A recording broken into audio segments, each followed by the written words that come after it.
नमस्कार फ्रेंड्स, स्वागत है आपका हमारे YouTube channel Mishra coaching classes में। तो इस टाइम पे हम क्लास 10th की मैथ पढ़ा रहे हैं। तो सबसे पहले मैथ में हमारा फर्स्ट चैप्टर है वास्तविक संख्याएं। उसको हम इंग्लिश में भी रियल नंबर्स बोलते हैं। तो रियल नंबर्स पे हम फर्स्ट प्रश्नावली पे चलते हैं। प्रश्नावली 1.1 का फर्स्ट क्वेश्चन आप अपने बुक रख सकते हैं सामने, आपको देखने में आसानी होगी। क्वेश्चन आपका क्या है, वैसे स्क्रीन पे भी हम यहाँ पे लिख रहे हैं। तो आपका फर्स्ट क्वेश्चन है, आप देख लीजिए। इसमें कहता क्या है, पहले आप ये देख लीजिए कि निम्नलिखित संख्याओं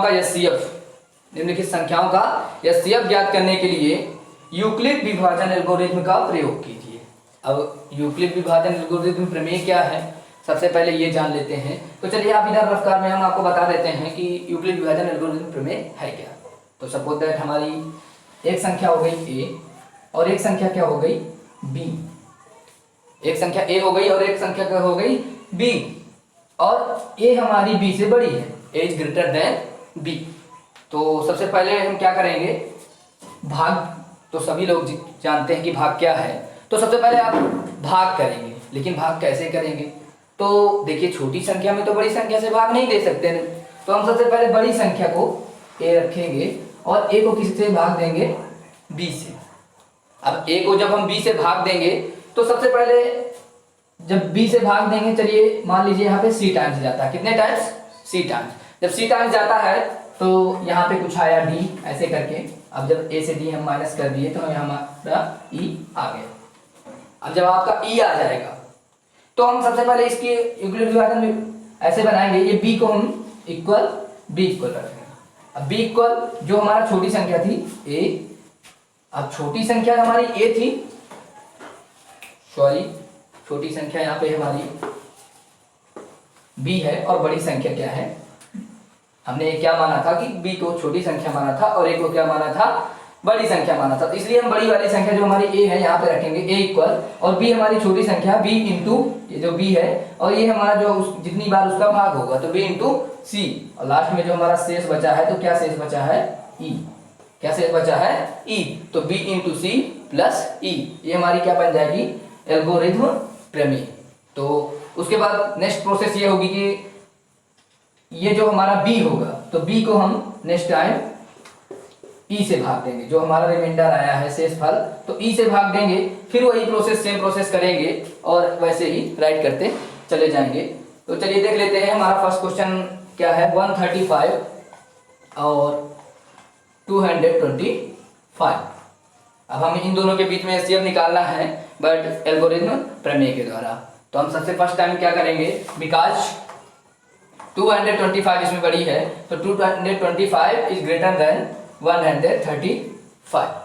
अब इतना कर लेने के बाद आप क्या करेंगे, जो मैंने आपको समझाया, देखिए कि जब a किससे बड़ी होगी b से, तो हमारी a इसमें 225 हो गई और b हमारी क्या हो गई 135।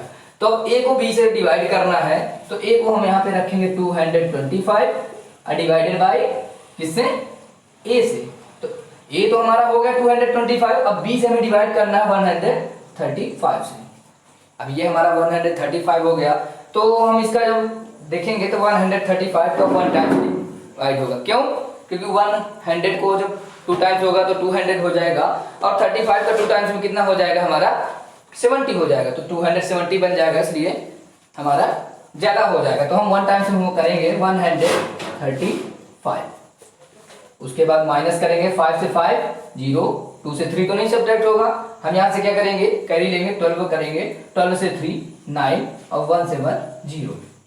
अब देखेंगे हमने क्या बताया था, क्या लिखना है हमें, ये हमको जो क्वेश्चन पे लिखना है, ये जो हमारा है मेन फार्मूला, इस फार्मूले पे हमें क्वेश्चन पे यहाँ पे राइट करना है। और ये शेष हमारा काम क्या किसमें करना है, रेफरिंग कार में, इसको हमें यहाँ पे क्वेश्चन पे नहीं दिखाना है। तो अब ए हमारा यहाँ पे क्या था, देखिए जब ए बड़ी है बी से, तो ए ये हो गया और बी ये हो गया। तो ए इक्वल हमें लिखना, मतलब इसलिए 225 इक्वल, अब b लिखा है, b हमारा 135 है।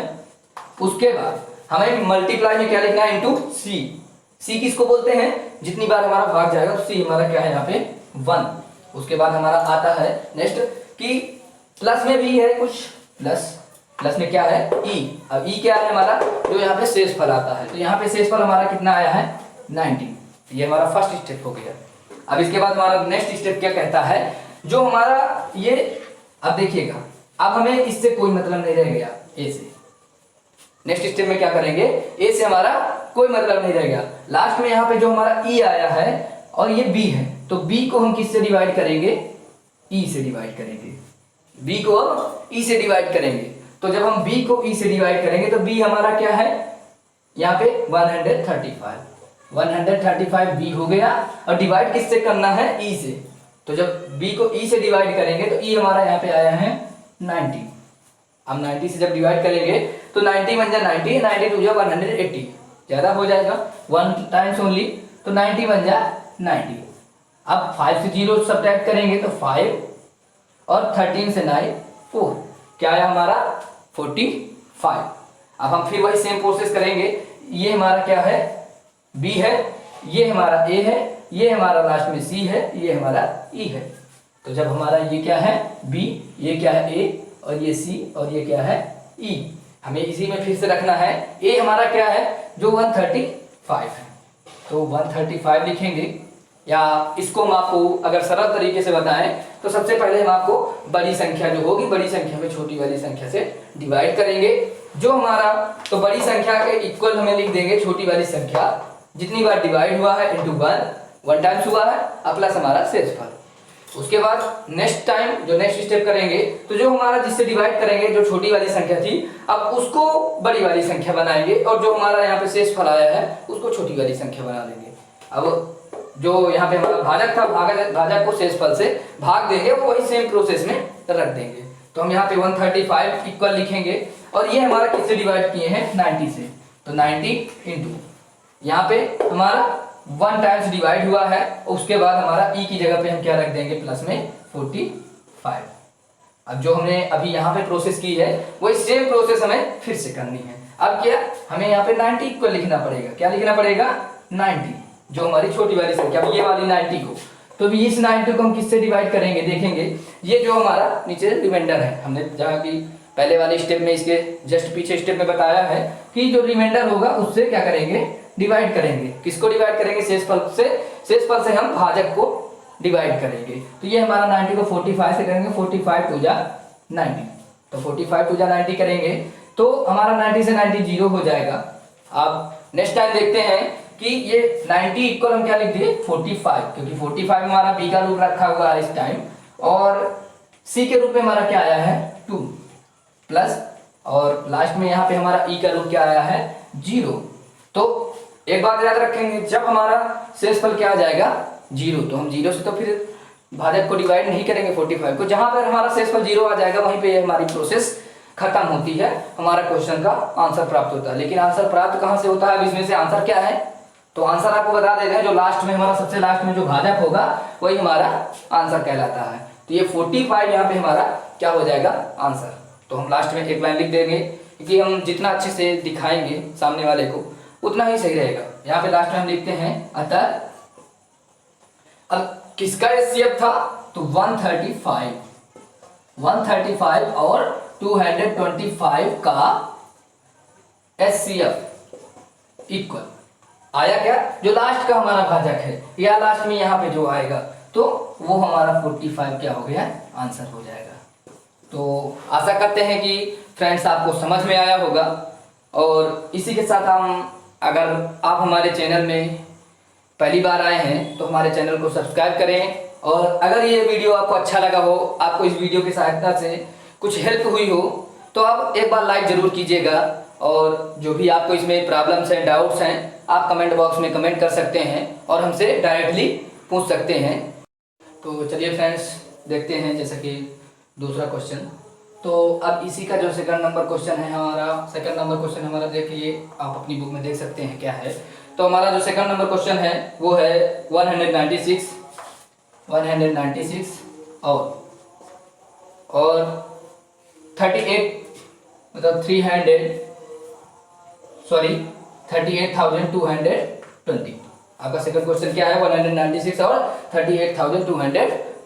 तो वही सेम प्रोसेस कर लेंगे, ये हमारी बड़ी है और ये हमारी संख्या छोटी है, तो सेम प्रोसेस करके आगे आप सॉल्व कर लेंगे। आपका इसी तरह इसका थर्ड क्वेश्चन है। थर्ड क्वेश्चन आपका क्या है? थर्ड क्वेश्चन आपका देखते हैं 867 और 255। तो अब इसमें आप भी 867 बड़ी है और 255 छोटी है, इसको भी जो हमने पहले क्वेश्चन एक सॉल्व करके आपको बताया है सेम टाइप आप कर लेंगे, क्योंकि वीडियो कुछ ज़्यादा ही लंबा ना हो जाए। और अगर आपको कोई प्रॉब्लम आती है तो आप हमें कमेंट बॉक्स में कमेंट करके पूछ सकते हैं। तो चलिए अब इसको हटाते हैं और आगे चलते हैं सेकंड नंबर के क्वेश्चन पे। तो आपका सेकंड नंबर क्वेश्चन क्या है देखते हैं। सेकंड नंबर क्वेश्चन आपको कहता है कि दर्शाइए कि कोई धनात्मक विषम पूर्णांक, क्या दर्शाइए कि कोई धनात्मक विषम पूर्णांक 6q + 1, 6q + 3 या 6q + 5 का रूप हो सकता है। तो हमारा 6q + 1 और 6q + 3 और 6q + 5 के रूप का हो सकता है। तो पहली बात तो हमारा धनात्मक विषम पूर्णांक, तो चलिए हम ले लेते हैं। माना कि हमारा धनात्मक पूर्णांक, माना धनात्मक विषम पूर्णांक, ये याद रखेंगे क्योंकि हमारा विषम कहता है तो हम विषम पूर्णांक ही मानेंगे। तो हमारा धनात्मक विषम पूर्णांक क्या है? हमारा a। हम विषम पूर्णांक को मान लेते हैं a।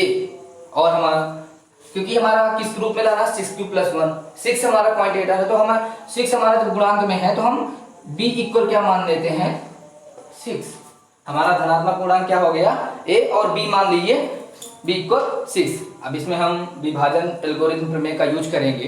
तो चलिए चलते हैं और प्रयोग करते हैं। तो चूंकि आपका b जो हमारा 6 है, आपको एक बार और दिखा देना चाहता हूँ। हमने जब बताया था कि a हमारा क्या है विषम पूर्णांक, तो a को हमें b से डिवाइड करना होगा क्योंकि विभाजन हमें 6 से करना है। तो b को a को हमें b से जब करना होगा तो हमारा क्वांटिएटर क्या आएगा b से कम आएगा। ये तो जायज है कि हमारा b से क्या आएगा कम आएगा। और b इक्वल हमारा कितना है 6।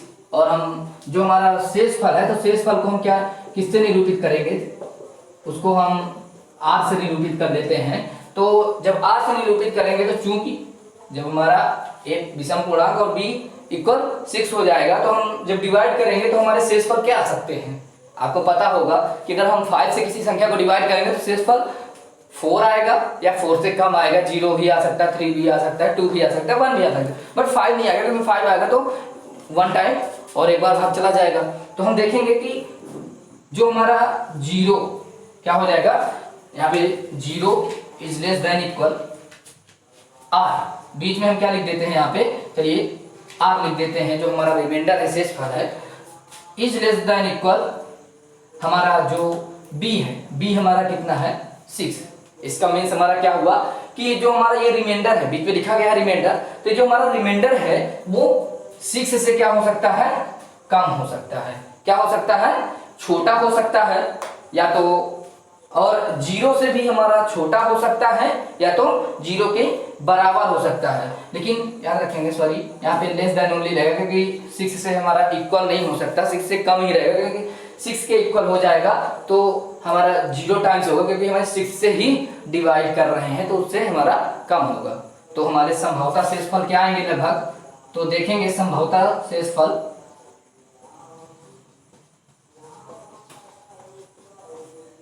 शेषफल आपके क्या आएंगे, क्योंकि हमारा 0 भी हो सकता है, 0, 1 भी आ सकता है शेषफल, 2 भी आ सकता है, 3, 4 और 5, क्योंकि 6 नहीं आएगा, 6 के इक्वल नहीं होगा। जैसे कि हम देख ले सकते हैं, अगर हम 6 a हमारा कोई भी विषम पूर्णांक है उसको 6 से जब हम डिवाइड करेंगे तो हमारा यहाँ पे शेषफल 6 नहीं आएगा, क्योंकि अगर 6 आता है तो हमारा एक टाइम एक बार और हो जाएगा भाग, इसलिए हमारा 5 तक आ सकता है। 0 भी आ सकता है, अगर पूरा हमारा कट जाएगा तो 0 आएगा, इसलिए हमारा क्या बन जाएगा 0, 1, 2, 3, 4 एंड 5, ये हमारे क्या हो जाएंगे शेषफल हो जाएंगे। तो अब जब अर्थात हम ए संख्याओं को किसमें लिख सकते हैं, किस रूप में, अर्थात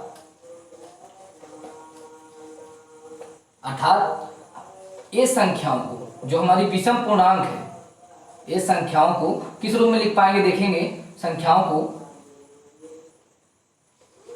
ये संख्याओं को 6q के रूप में लिख सकते हैं। जब हमारा 0 होगा पूर्णांक, जब हमारा 0 शेषफल आएगा तो 6q लिख सकते हैं, 6q प्लस 1 लिख सकते हैं जब हमारा 1 आएगा शेषफल। उसके बाद 6q प्लस 2 लिख सकते हैं जब हमारा 2 आएगा शेषफल। इसी तरह 6q plus 3, 6q plus 4 and 6q plus 5 का के रूप में लिख सकते हैं। किसके रूप में लिख सकते हैं देख लेंगे आप। अगर आपको समझ नहीं आया तो एक बार और बता देता हूं कि जब हमने a विषम पूर्णांक लिया और b इक्वल हमारा 6 हुआ, क्योंकि हमें 6q लाना है, 6 हमारा किसमें है, वहां पे गुणांक में है, तो हमारा जो शेषफल आएगा जब हम 6 से किसी भी विषम पूर्णांक a को भाग देंगे तो शेषफल हमारा या तो 0 आएगा, या तो 1 आएगा, 2 आएगा, 3 आएगा, 4 आएगा, 5 आएगा, 6 से हमारा लेकिन छोटा होगा। इसका मीन्स आप जानते हैं कि छोटा भी हो सकता है और 0 के इक्वल भी हो सकता है, लेकिन इसका मीन्स हमारा ओनली 6 से छोटा ही रहेगा। तो हमारे संभवतः शेषफल हमने लिख दिए, क्या क्या आ सकते हैं, 0, 1, 2, 3, 4 एंड 5। उसके आगे जब हमारे ये शेषफल आएंगे तो जैसे हम लिखते थे, मान लीजिए हमारा यहाँ पे क्वांटिटेटर 1 हुआ और हमारा यहाँ पे लास्ट में शेषफल क्या आया, 0।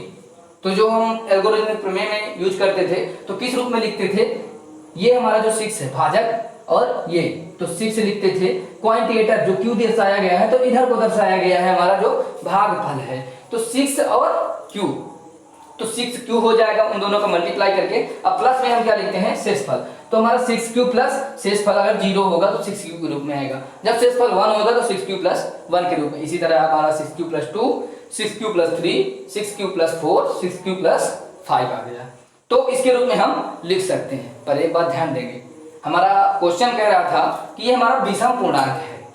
कौन सा पूर्णांक है, विषम पूर्णांक है, तो जब हमारा विषम पूर्णांक होगा तो हमारा 6q प्लस 1 आएगा, या तो क्योंकि हमारा ये 6 क्या है, विषम नहीं है, सम है, तो जब हम सम से डिवाइड करेंगे तो अगर 0 आता है तो हमारा पूर्णांक क्या होगा, सम होगा। अगर हमारा 6q प्लस 1 रिमाइंडर आ जाता है तो हमारा विषम होगा, लेकिन अगर 2 रिमाइंडर आता है तो फिर हमारा सम संख्या है, क्योंकि 2 से कट जाएगा, अगर हम 2 से डिवाइड करते हैं तो पूरा कट जाता, इसलिए हम क्या लिखेंगे, अतः यहाँ पे हम लास्ट में लिखेंगे कि हमारा क्या होगा, अतः हमारा क्या है, 6q plus 1, 6q plus 1, 6q plus 3 और 6q प्लस 5 विषम पूर्णांक होंगे। क्या होंगे, विषम पूर्णांक होंगे।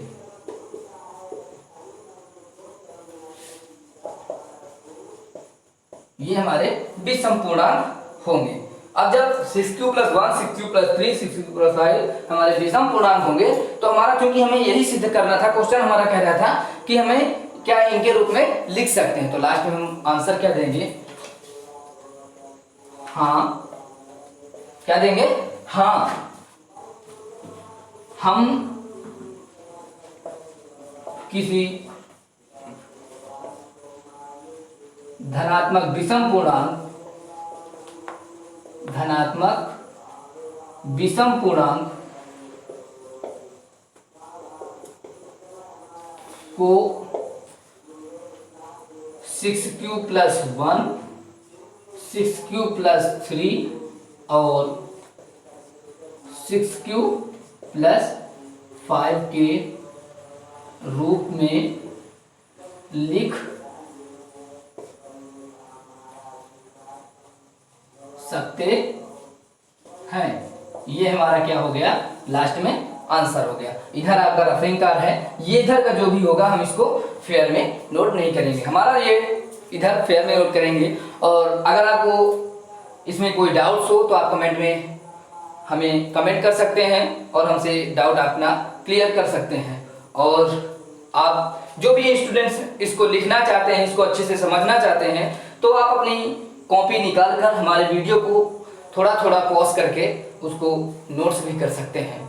और चलिए, तो अगर आशा करते हैं कि आपको समझ में आया होगा, और अगर आपको समझ में आया हो तो एक बार हमारे वीडियो को लाइक और सब्सक्राइब जरूर करें। तो चलिए चलते हैं फ्रेंड्स, जैसा कि हमने कहा थर्ड क्वेश्चन में। आप थर्ड क्वेश्चन देखेंगे क्या है, किसी परेड में 616 सदस्यों वाली एक सेना है। हम यहाँ पे बुक में देख रहे हैं क्वेश्चन को, आप लोग अपने बुक्स में देख सकते हैं, क्योंकि यहाँ पे अगर हम लिखेंगे क्वेश्चन को तो हमारा वीडियो ज़्यादा लॉन्ग हो जाएगा। तो देख लेंगे, किसी परेड में 616 सदस्यों वाली एक सेना की टुकड़ी को 32 सदस्यों वाले एक आर्मी बैंड के पीछे मार्च करना है। दोनों समूहों को समान संख्या वाले स्तंभों में मार्च करना है। उन स्तंभों की अधिकतम संख्या क्या है जिसमें वे मार्च कर सकते हैं। जो दो समूह हैं 32 का और 616 का, देखते हैं थर्ड क्वेश्चन। हमारा एक आर्मी बैंड, जो आर्मी बैंड के सदस्यों की संख्या है, पहले यहाँ पे नोट कर लेते हैं। आर्मी बैंड की सदस्यों की संख्या, सदस्यों की संख्या कितनी है हमारी, 32। और जो परेड में जो हमारी सेना की परेड है, तो सेना की परेड नोट कर लेंगे। सेना की परेड में सदस्यों की संख्या कितनी है,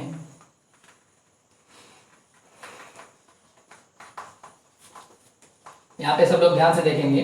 परेड अगर आपको नोट करना है तो हमारा वीडियो थोड़ा सा पॉज करके आप लोग नोट कर सकते हैं। सेना की परेड में सदस्यों की संख्या हमारी 616 है।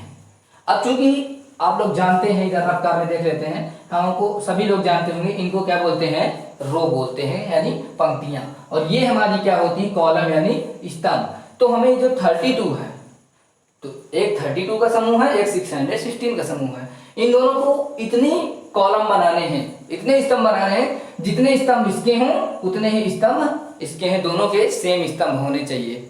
हमें मार्च करना है, आगे आगे हमारे बैंड के स्तंभ चलेंगे, उसी के पीछे हमारे किसके चलेंगे, सेना के परेड के।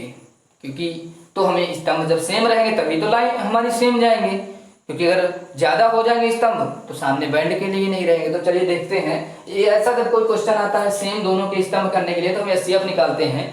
इन दोनों का एचसीएफ निकालेंगे तो हम एचसीएफ निकालने के लिए तो कई सारी विधियों का प्रयोग कर सकते हैं, गुणनखंड भी, भाग विधि भी। बट यहाँ पे हमारी एल्गोरिथम प्रमेय का यूज चल रहा है, एल्गोरिथम प्रमेय का चैप्टर है, तो हम इसमें एल्गोरिथम प्रमेय का यूज करते हैं। तो चलिए इनका एल्गोरिथम प्रमेय यूज करके देखते हैं। बिकॉज 616, आपकी जो 616 है 32 से greater than, 616 is greater than 32, 616 हमारी 32 से बड़ी है। अब हम वही सेम प्रोसेस करेंगे जो आपको पहले हमने बताया था। तो यहाँ पे देखेंगे, हम छोटी वाली संख्या से बड़ी वाली संख्या को डिवाइड करेंगे। 616 को किससे डिवाइड करेंगे, 32 से। तो एक बात याद रखिएगा, जैसे कि हमने पहले बताया था, ये बी है, ये ए है, यहाँ जो आएगा वो सी है, यहाँ पे जो आएगा हम डी लिखते हैं, और लास्ट में हमारा जो शेषफल आएगा वो ई लिखते हैं। तो चलिए देखते हैं, 32 का डिवाइड करेंगे तो पहले 61 में डिवाइड करेंगे तो 32 1 जा 32 और 32 2 जा 64 हो जाएगा, इसलिए हमारा ज्यादा हो जाएगा। तो 1 टाइम 32 1 जा 32। अब माइनस करेंगे तो 1 से माइनस करेंगे 2 को तो नहीं होगा, यहाँ से कैरी लेने के बाद 11 से 2 हमारा 9, और यहाँ आएगा हमारा 5 से 3 2, 29 बन गया। बट अभी हमारा 6 रह गया, उसको कैरी कर लेंगे, 296 बन गया। अब 32 का हमें 296 में क्या करना है, डिवाइड करना है। तो जैसे हमें इसको 2 को और 6 को, इकाई को, दोनों को छोड़ लेते हैं, तो हमारा इधर 3 है, इधर 29, 3 का टेबल पढ़ेंगे तो 3 9 जा 27, हमारा 29 से कम है, तो 9 टाइम्स में देखेंगे तो 9, तो 2 9 जा 18, पूरे में कर लेंगे पहले, तो 2 9 2 जा 18 और 1 हमारा क्या हुआ, कैरी। फिर 9 का 9 3 जा 27 और 1 हमारा 28। अब जब हम माइनस करेंगे 6 से 8 नहीं होगा, तो हम क्या करेंगे, कैरी करेंगे 16 से 8 तो आएगा नीचे 8, यहाँ 8 से 8 0, 2 से 2 0, ये हमारा ई आ गया। क्या आ गया, ई। अब हमें क्या करना है, जब हमारा ये ऐसे रूप में कर लेते हैं तो लास्ट में जो हम प्रमेय के रूप में यहाँ लिखते हैं तो किस रूप में लिखते हैं, ए इक्वल बी इंटू सी और प्लस में ई। तो जो हमारा ए है, ए हमारा 616 है, यहाँ पे देख लेंगे तो हम यहाँ पे लिखेंगे 616। सो इसलिए 616 इक्वल हमारा b इंटू सी यानी 32 इंटू 19, अब प्लस में e रखना है। e हमारा कितना आया है यहाँ पे देखेंगे 8। वन स्टेप हो गया और इसकी स्टेप यही फॉलो करते चलेंगे आएंगे जब तक हमारा लास्ट में क्या आएगा 0 ना जाए, जैसे कि हमने फर्स्ट क्वेश्चन में आपको बताया था। तो ध्यान देंगे इस प्रमेय में ही लिखते चले जाएंगे। लेकिन अब सेकंड स्टेप में करते क्या है, जो हमारा यहाँ पे भाजक होता है तो उसको हम a बना लेते हैं और जो हमारा ये e होता है लास्ट में शेष फल आता है उसको हम भाजक के रूप में b के रूप में लिख लेते हैं। जो हमारा भाजक है भाजक को हम इससे भाग दे देते हैं शेष फल से नेक्स्ट स्टेप में। तो अब भाग देंगे 8 का 32 में, तो 8 बन जाए 8। तो ऐसे टेबल पर लेंगे 8 4 जा 32 होता है, आप सभी को पता है 8 4 जा 32। आपका यहाँ पे क्या आ जाएगा 0 आ जाएगा। ये आपका क्या है b है, ये a है, ये आपका c, लास्ट में यहाँ पे आपका e आया क्योंकि d हमारा ये है। तो जब e आया है तो हम देखेंगे यहाँ पे क्या लिख लेंगे 32 a इक्वल नेक्स्ट स्टेप ये वाला जो था 32 इक्वल जो हमारे यहाँ पे क्या आया है 8 इंटू 4, क्योंकि b इंटू सी लिखना है 8 इंटू 4 प्लस में हमें e लिखना है, e हमारा 0 आया है। और जब हमारा e हमारा 0 आ जाएगा तो वहीं से हमारी प्रोसेस खत्म होती है। जैसा कि हमने फर्स्ट क्वेश्चन में आपको बताया है, आपको याद रखना होगा कि हमें तब तक स्टेप फॉलो करते जाना है जब तक कि हमें शेषफल 0 प्राप्त ना हो। अब हमें 0 प्राप्त हो गया तो हम यहीं पे रुक जाएंगे और उसके बाद हम आपने को बताया कि लास्ट में एचसीएफ आपको क्या निकलेगा, जो आपका देखिए एचसीएफ अब ब्रैकेट में लिख देंगे कि किसका एचसीएफ निकाले हैं तो 32 एंड 616 का इक्वल एचसीएफ। अब इसका एचसीएफ क्या आया देखेंगे, तो एचसीएफ जब हमारा आया है तो क्या आया है देखेंगे यहाँ पे लास्ट में जो ये हमारा भाजक होगा, भाजक ये लास्ट में हमारा 8 है तो हम 8 हमारा एचसीएफ हो जाएगा। क्या हो जाएगा एचसीएफ। तो हमारा क्वेश्चन कर रहा था कि अधिकतम स्तंभों की संख्या क्या होगी, तो जो हमारा इस यहाँ पे एचसीएफ आया है तो हम यहाँ पे लिख देंगे अतः अधिकतम स्तंभों की संख्या, अधिकतम स्तंभों की संख्या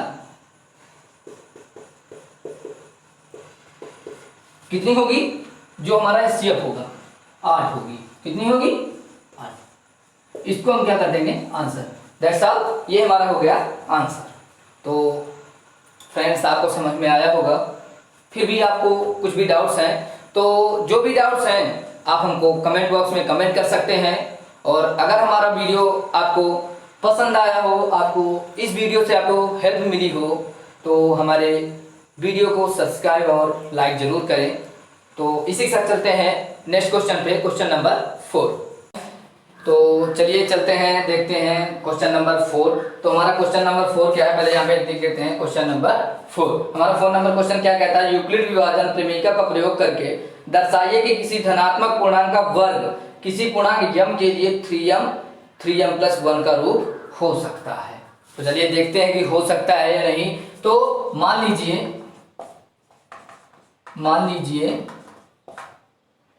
वह धनात्मक पूर्णांक x है। जब हमारा कोई धनात्मक पूर्णांक x होगा तब हम देखेंगे इधर, तब उसे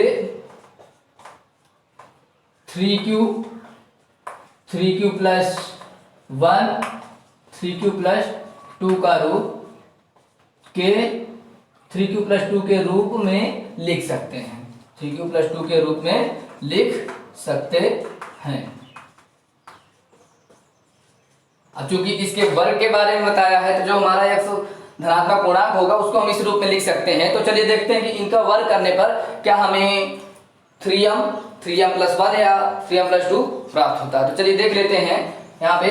तो हमारा क्या कहलाता है कि जब इनका पहले 3q का करते हैं, 3q का स्क्वायर करते हैं तो 3q का स्क्वायर, तो 3q का स्क्वायर करेंगे तो 3q × 3q हमारा बन जाएगा 9q²।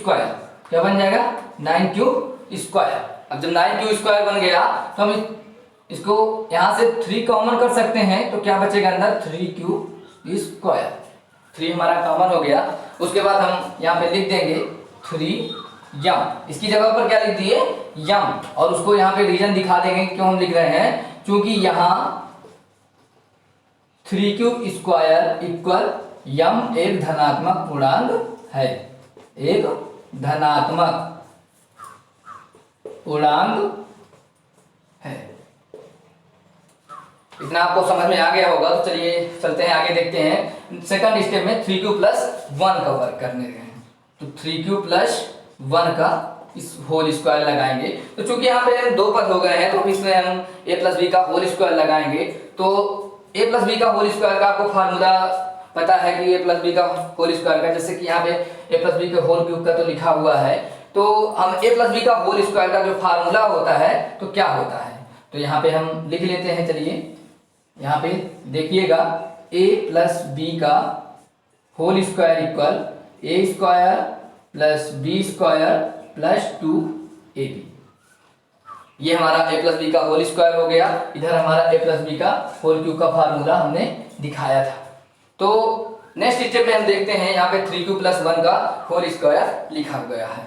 तो हम a² यानी 3q का स्क्वायर, फिर उसके बाद हम क्या लिखेंगे, 2ab ले लेते हैं या तो पहले b² ले लेते हैं, उससे हमें कोई फर्क नहीं पड़ता। तो चलिए हम 2ab पहले ले लेते हैं। तो 2ab, a हमारा 3q और b हमारा 1, तो इंटू 1 और प्लस में लास्ट में हमारा b² है, तो b² यानी 1 का स्क्वायर। अब इसको जब हम आगे सॉल्व करेंगे तो 3q का स्क्वायर यानी 3q इंटू 3q, तो हमारा क्या बन जाएगा, 3 इंटू 3 इंटू 9 हो जाएगा, 9 और q इंटू q², तो 9q² प्लस यहाँ पे क्या बन जाएगा, 2 इंटू 3, 3 इंटू 1, तो 2 3 जा 6, 6 1 जा 6, तो 6 एंड q प्लस 1 का स्क्वायर हमारा 1 ही होता है, सभी को पता है। अब इसमें से हम देखते हैं कि 3 को कॉमन कर सकते हैं, क्या कर सकते हैं, 3 को कॉमन कर सकते हैं। तो यहाँ पे हमारा क्या आएगा, 3q² प्लस 2q, क्योंकि 3 2 जा 6, 2q बचेगा, और इसमें से कुछ कॉमन नहीं है, इसको अलग कर देंगे। हमारा कॉमन दोनों में से सिर्फ था, इसलिए हमने इन दोनों को ही ब्रैकेट में लिखेंगे। उसके बाद चलिए देखेंगे, हम इसको लिख सकते हैं 3m + 1, इसकी जगह पर हमने क्या लिख दिया, यम, उसका भी रीजन दिखा देंगे कि क्यों हम लिख रहे हैं। तो बिकॉज यहां 3q² प्लस 2q इक्वल यम एक धनात्मक पूर्णांक है, एक धनात्मक पूर्णांक है।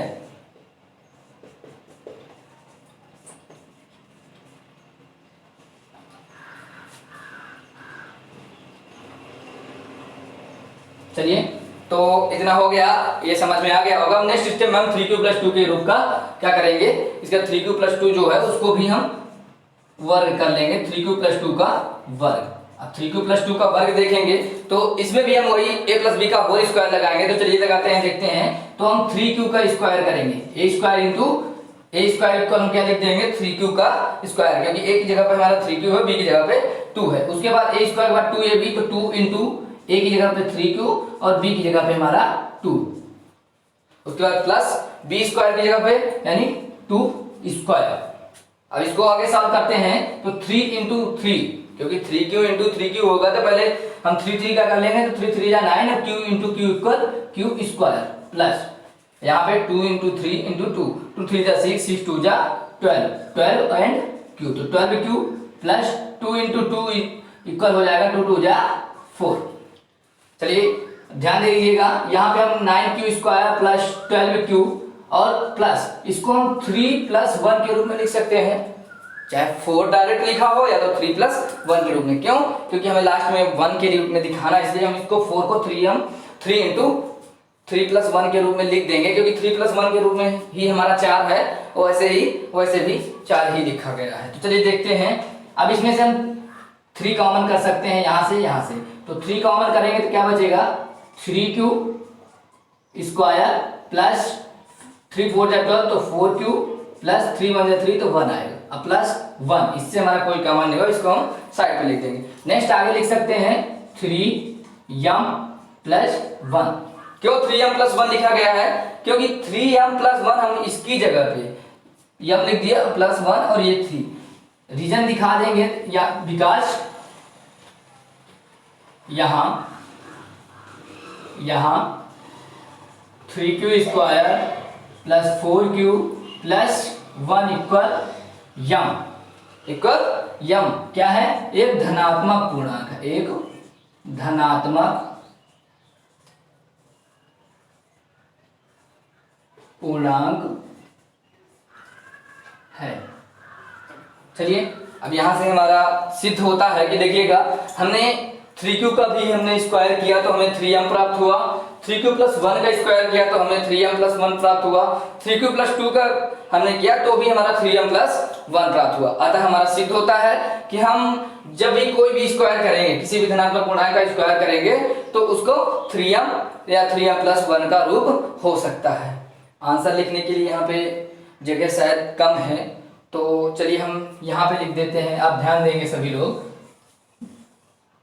आप लोग अगर नोट करना चाहते हैं तो हमारा वीडियो को पॉज करके रोक सकते हैं और रोक करके उसको लिख सकते हैं, जिससे कि आपको आगे आसानी होगी। तो चलिए देखते हैं, इधर हमारा लास्ट में आंसर लिख देंगे, अतः सिद्ध हुआ। क्यों? क्योंकि हमने इसको सत्यापित किया है, सिद्ध किया है, तो अतः सिद्ध हुआ। अब क्या सिद्ध हुआ, तो चलिए लिखते हैं, देखते हैं। अतः सिद्ध हुआ कि किसी भी धनात्मक पूर्णांक का वर्ग 3m या 3m प्लस 1 का रूप हो सकता है, रूप हो सकता है। तो चलिए फ्रेंड्स, अगर आपको ये क्वेश्चन समझ में आया हो तो उसके लिए आपका धन्यवाद। और चलिए देखते हैं, इसके बाद हम नेक्स्ट क्वेश्चन पे, हमारा नेक्स्ट क्वेश्चन है क्वेश्चन नंबर 5। फिर भी अगर आपको इस क्वेश्चन में कोई भी डाउट हो तो आप कमेंट बॉक्स में कमेंट करके हमसे पर्सनली अपना डाउट क्लियर कर सकते हैं। चलिए चलते हैं नेक्स्ट क्वेश्चन में। चलिए फ्रेंड्स, नेक्स्ट क्वेश्चन देखते हैं। नेक्स्ट क्वेश्चन हमारा क्वेश्चन नंबर 5। क्वेश्चन नंबर 5 देखते हैं। तो 5 हमारा क्वेश्चन क्या कहता है, यूक्लिड विभाजन प्रमेयिका का प्रयोग करके दर्शाइए कि किसी धनात्मक पूर्णांक का घन 9m प्लस 1 या 9m प्लस 8 का रूप होता है। तो चलिए आइए देखते हैं कि क्या ऐसा हो सकता है। तो मान लीजिए धनात्मक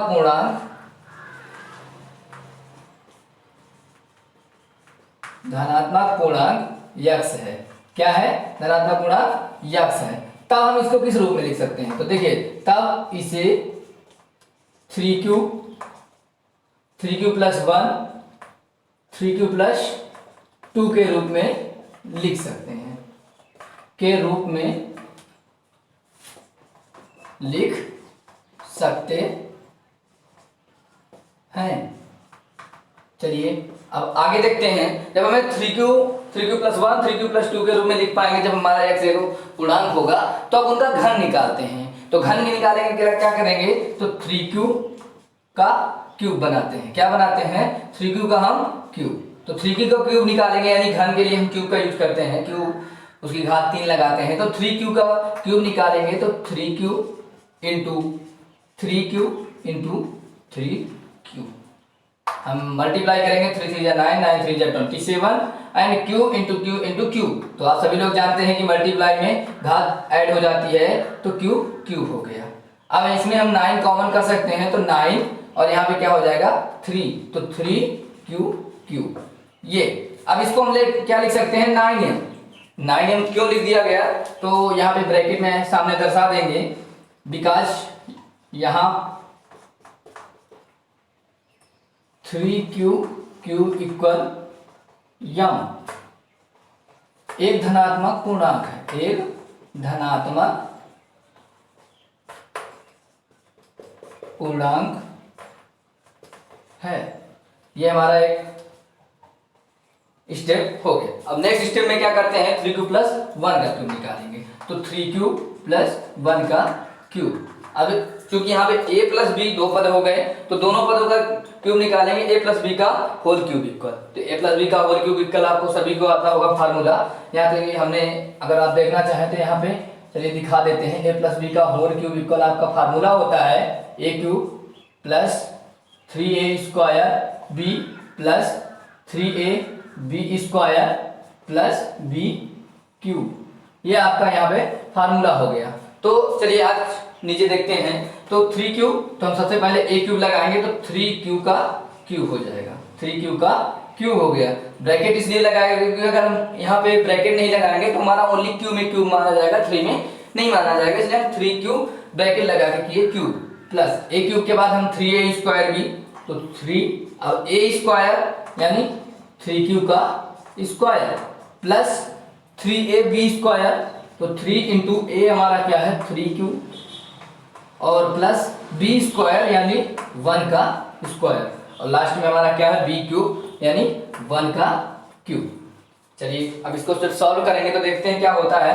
तो यहाँ पे सॉल्व करेंगे 3 इंटू 3 इंटू 3, 3 3 जा 9, 9 3 जा 27, तो ये 27 हो जाएगा। और क्यू का तो क्यू इंटू क्यू जब 3 टाइम्स होगा तो क्यू क्यूब बन जाएगा प्लस अब यहाँ पे देखेंगे 3 3 जा 9 एंड क्यू स्क्वायर। तो पहले इससे पहले हम ये देख लें कि क्योंकि यहाँ पे 3 क्यू का स्क्वायर है, तो जब 3 क्यू का स्क्वायर निकालेंगे यानी 3 क्यू इंटू 3 क्यू, तो 3 3 जा 9, 9 क्यू स्क्वायर ये हो जाएगा और 3 यहाँ पे हमारा है तो 9 3 जा 27, तो 27 क्यू स्क्वायर ये हमारा क्या बन जाएगा 27 क्यू स्क्वायर प्लस यहाँ पे 3 इंटू 3 और 1 का स्क्वायर हमारा 1 ही होता है आप जानते हैं, तो 3 3 जा 9 क्यू प्लस 1 का क्यूब 1। अब नेक्स्ट स्टेप देखते हैं, इनमें से हम क्या कॉमन कर सकते हैं देखेंगे। अगर देखे जाए तो 9 यानी इन तीनों में से कॉमन हो सकता है, तो 9 कॉमन कर लेंगे। तो हमारा 9 जब कॉमन करेंगे तो क्या आएगा अंदर 9 3 जा 27, तो 3 क्यू क्यू प्लस यहाँ से 3 आ जाएगा तो 3 क्यू स्क्वायर। यहाँ से हमारा जब 9 कॉमन हो जाएगा तो ओनली क्यू और प्लस में 1, क्योंकि इससे तो हमारा कुछ कॉमन नहीं है इसलिए वो हमारा बाहर रहेगा। नेक्स्ट स्टेप में लिख देते हैं 9m प्लस और ये वाला 1, इसकी जगह पे हमने यम लिख दिया तो उसको यहाँ पे शो कर देंगे क्योंकि यहाँ 3q Q plus 3q square plus q ये जितना हमारा था इक्वल यम एक धनात्मक पूर्णांक है, एक धनात्मक पूर्णांक, ये हमारा एक धनात्मक पूर्णांक है इसलिए यहाँ पे लिख दिया गया। अब नेक्स्ट देखते हैं, नेक्स्ट स्टेप हमारा 3q प्लस 2 के रूप का जो लिख सकते हैं तो उसका भी घन निकालेंगे कि क्या उसका भी घन करने पर हमारा ऐसा प्राप्त होता है। तो देखते हैं 3q प्लस 2 का क्यूब, जब 3q प्लस 2 के क्यूब का निकालते हैं तो चलिए देखते हैं हमारा 3q क्यूब प्लस अब 3a स्क्वायर भी उसी तरीके से, तो 3 इंटू 3q का स्क्वायर इंटू b हमारा क्या है 1 प्लस 3ab स्क्वायर, तो 3 और a क्या है हमारा 3q और b हमारा क्या है 1 और 1 का स्क्वायर क्योंकि 3ab स्क्वायर। उसके बाद लास्ट में हमारा कहता है फार्मूला b क्यूब, तो b क्यूब की जगह पे हम क्या लिख देंगे b की जगह पे 1 क्यूब, क्योंकि हमारा यहाँ पे b का पद क्या है सॉरी यहाँ पे 2 था तो यहाँ भी हमारा b की जगह पे 2 और यहाँ पे 2 का स्क्वायर कर देंगे और यहाँ भी हमारा 2 का क्यूब लास्ट में हो जाएगा। तो चलिए देखते हैं आगे सॉल्व करते हैं। तो 3 क्यूब का क्यूब करेंगे, 3 क्यूब का क्यूब, तो हमारा 3 3 जा 9, 9 3 जा 27, तो ये हमारा 27 और क्यूब का क्यूब हो जाएगा प्लस 3 इंटू 3 क्यू स्क्वायर। तो पहली बात देख लेंगे 3 क्यू स्क्वायर है और इंटू में भी 2 भी लगा है, तो हम ध्यान देंगे पहले 3 क्यू, इसको 3 2 जा 6 हो जाएगा, क्या हो जाएगा 6, लेकिन पहले 3 क्यू का स्क्वायर निकालेंगे तो 3 Q into 3 Q equal 9 Q square और 9 और 3 इंटू 2 इक्वल 6, यहाँ पे 6 बन रहा है तो 6 और 9 जा कितना हो जाएगा 54, 6 9 जा 54 क्यू स्क्वायर प्लस यहाँ पे क्या बनेगा 3 3 जा 9 और यहाँ पे पहले देख दें 2 का स्क्वायर लगा 2 2 जा 4, तो 3 3 जा 9, 9 4 जा 36, तो ये हमारा 36 क्यू हो जाएगा प्लस 2 का क्यूब 2 इंटू 2 इंटू 2 3 टाइम्स 2 का मल्टीप्लाई होगा तो 2 1 जा 2, 2 2 जा 4 और 2 3 जा 6, बट यहाँ पे ऐसे ना मल्टीप्लाई करेंगे, जब 2 इंटू 2 इंटू 2 होगा तो 2 2 जा 4, 4 2 जा 8, तो हमारा 2 का क्यूब क्या बन गया 8। अब आगे देखते हैं, यहाँ से हम क्या कॉमन कर सकते हैं 3 कॉमन कर सकते हैं। 3 कॉमन करेंगे, नहीं 9 कॉमन हो सकता है, 9 भी हो जाएगा तो 9 कॉमन कर लेते हैं। 9 कॉमन करने पर हमारा आ जाएगा 9 3 जा 27, तो 3 क्यू प्लस यहाँ से 9 कॉमन करेंगे 9 6 जा 54, तो 6 क्यू स्क्वायर प्लस यहाँ पे 9 4 जा 36, तो 4 क्यू। अब इससे तो 9 हमारा कॉमन नहीं हो रहा है, इसलिए उसको अलग से 8 लिख देंगे। अब नेक्स्ट स्टेप में इसको लिखते हैं 9m प्लस 8। अब यम कैसे लिख दिया गया, ये हमारा एक पूरा धनात्मक पूर्णांक है, इसमें ब्रैकेट में दर्शा देंगे बिकॉज यहाँ 3q cube plus 6q square plus 4q equal यम एक धनात्मक पूर्णांक है, एक धनात्मक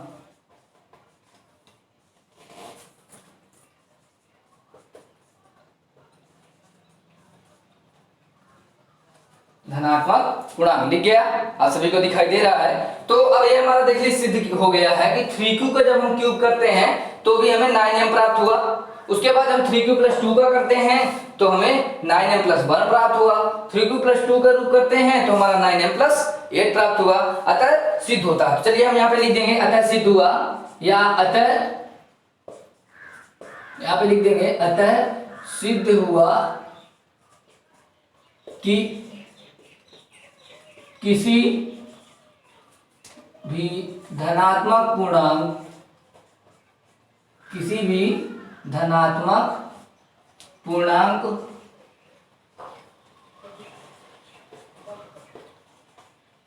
का घन 9m प्लस 1 या 9m प्लस 8 का रूप हो सकता है,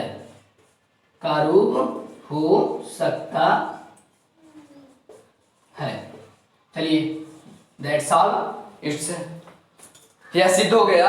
तो अगर आपको कहीं भी समझ में नहीं आया है, आपको कोई डाउट है, आप हमें कमेंट बॉक्स में कर सकते हैं, हमें बता सकते हैं कि हमें कौन सा क्वेश्चन नंबर समझ में नहीं आया है, और हमें डायरेक्ट पर्सनली हमसे इसको समझ सकते हैं। तो